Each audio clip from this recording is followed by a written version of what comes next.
உலகத்திற்கு நாம் எதையும் கொண்டு வந்ததில்லை.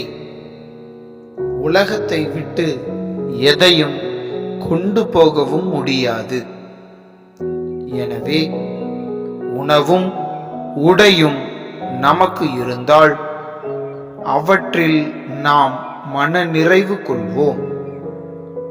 தூய பவுல் தீமோத்தேயுவுக்கு எழுதிய முதல் திருமுகம் 6வது அதிகாரம் 7 முதல் 8 முடிய உள்ள இறை திருவசனங்கள்.